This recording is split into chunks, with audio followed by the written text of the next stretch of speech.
ചോറ്റാനിക്കരയിൽ അവശ നിലയിൽ കാണപ്പെട്ട യുവതി പോക്സോ അതിജീവത. യുവതിയുടെ ആൺ സുഹൃത്തിനെ പോലീസ് കസ്റ്റഡിയിലെടുത്തു. യുവതിയുടെ അമ്മയുടെ മൊഴി പോലീസ് രേഖപ്പെടുത്തി. ജിജീഷ് കർണാകരൻ ചേരുന്നുണ്ട്. ജിജീഷ്, ഇപ്പോൾ ഈ പുറത്തു വരുന്ന വാർത്തകൾ അനുസരിച്ച് യുവതിയുടെ നില ഗുരുതരമായി തുടരുന്നു എന്നാണ് പറയുന്നത്. ഒപ്പം ആൺ സുഹൃത്തിനെ ഇപ്പോൾ കസ്റ്റഡിയിലെടുത്തിട്ടുണ്ട്. എന്താണ് പോലീസ് നൽകുന്ന വിവരം?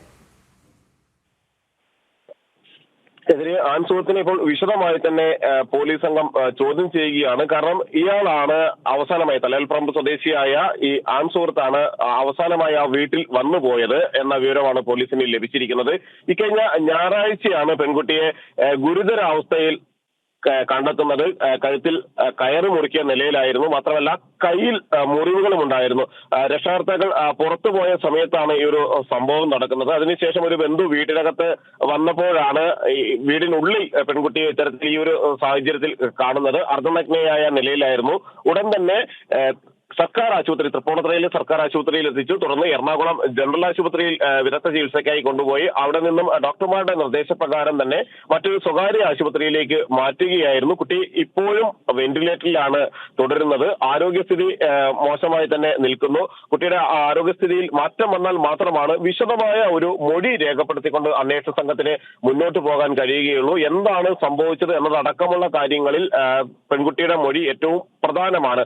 മാത്രമല്ല ഈ കുട്ടി പോക്സോ അതിജീവിതയാണ്. നേരത്തെ ഒരു പോക്സോ കേസ് കുട്ടി നൽകിയ പരാതിയിൽ ചിലർക്കെതിരെ നടക്കുന്നുണ്ടായിരുന്നു.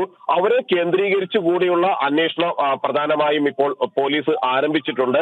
ഇത്തരത്തിൽ ആൺ സുഹൃത്തിനെയും ഒപ്പം തന്നെ നേരത്തെ പോക്സോ പരാതിയിൽ ഉൾപ്പെട്ടിട്ടുള്ള ആളുകളെയും എല്ലാം തന്നെ കേന്ദ്രീകരിച്ചുകൊണ്ടാണ് പ്രധാനമായും അന്വേഷണം മുന്നോട്ട് പോകുന്നത്.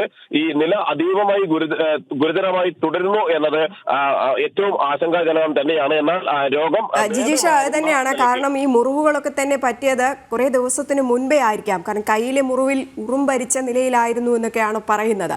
അപ്പോൾ ഇപ്പോൾ അറസ്റ്റിലായ ഈ ആൺ സുഹൃത്ത് കുറേ ദിവസമായിട്ട് ഈ പെൺകുട്ടിക്ക് നേരെ അതിക്രമങ്ങൾ നടത്തുന്നു. പോലീസ് പറയുന്നതും അത് തന്നെയാണ്. അതിമാരകമായ രീതിയിൽ പരിക്കുകളൊക്കെ ഉണ്ട് ഈ പെൺകുട്ടിക്ക്.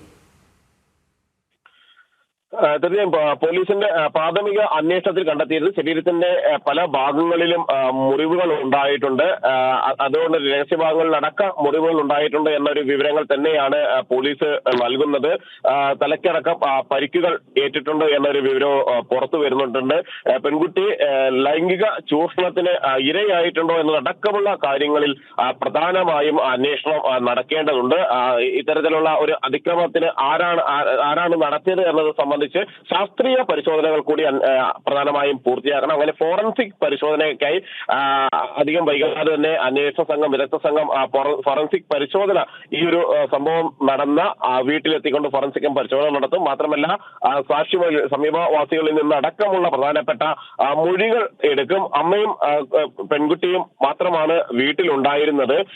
അമ്മ മറ്റൊരു ചടങ്ങിൽ പങ്കെടുക്കുന്നതിന് വേണ്ടി പുറത്ത് പോയിരിക്കുകയായിരുന്നു എന്നാണ് മനസ്സിലാകുന്നത്. തിരിച്ച് അമ്മ വരുന്നതിന് മുമ്പ് തന്നെ അവിടെ മറ്റൊരു ബന്ധു എത്തിയ സമയത്താണ് ഇത്തരത്തിൽ പെൺകുട്ടിയെ ഈ നിലയിൽ കണ്ടെത്തിയത്. പിൻവാതിൽ തുറന്നു കിടക്കുകയായിരുന്നു.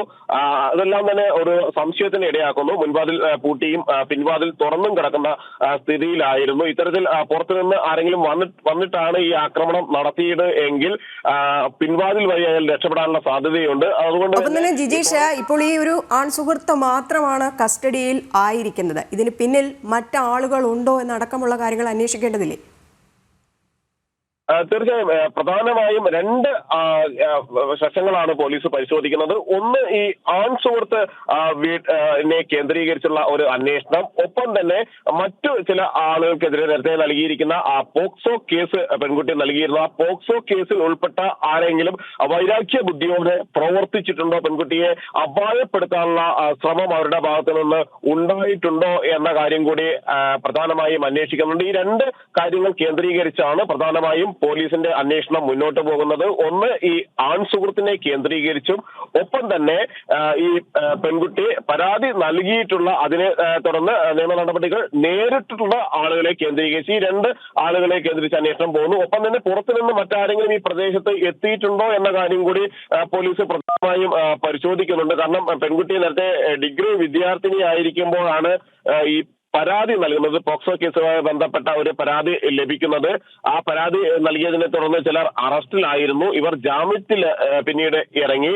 ഇവരുടെ നീക്കങ്ങൾ അടക്കം പോലീസ് വീക്ഷിക്കുന്നുണ്ട്. അങ്ങനെ നിരവധി പേരെ ഇപ്പോൾ അന്വേഷണ സംഘം നിരീക്ഷണത്തിലാക്കിയിട്ടുണ്ട്. ഇതിൽ ചിലരെ കസ്റ്റഡിയിൽ എടുക്കുകയും ചെയ്തതായി തന്നെയാണ് വിവരം ലഭിക്കുന്നത്. പെൺകുട്ടിയുടെ ആരോഗ്യസ്ഥിതി കൂടുതൽ മെച്ചപ്പെടുന്നത് അനുസരിച്ചായിരിക്കും പെൺകുട്ടിയുടെ മൊഴി വിശദമായി രേഖപ്പെടുത്താൻ കഴിയുക. അങ്ങനെയാണെങ്കിൽ മാത്രമാണ് ഞായറാഴ്ച ദിവസം എന്താണ് സംഭവിച്ചത്, അല്ലെങ്കിൽ കയ്യിലെ മുറിവിനടക്കമുള്ള പഴക്കം, അല്ലെങ്കിൽ അത് പഴക്കം ചെന്ന ആഴത്തിലുള്ള മുറിവിന്റെ പഴക്കമെല്ലാം വ്യക്തമാകുമ്പോൾ അതിനു മുമ്പ് തന്നെ ആക്രമിക്കപ്പെട്ടിട്ടുണ്ടോ, മണിക്കൂറുകൾക്ക് മുമ്പാണോ ആക്രമിക്കപ്പെട്ടത് എന്ന കാര്യങ്ങൾ, ആ സമയം വീട്ടിൽ ആരും ഉണ്ടായിരുന്നില്ല എന്നത് അടക്കമുള്ള കാര്യങ്ങൾ എല്ലാം തന്നെ അതിലെല്ലാം കൂടുതൽ വ്യക്തത വരേണ്ടതുണ്ട്.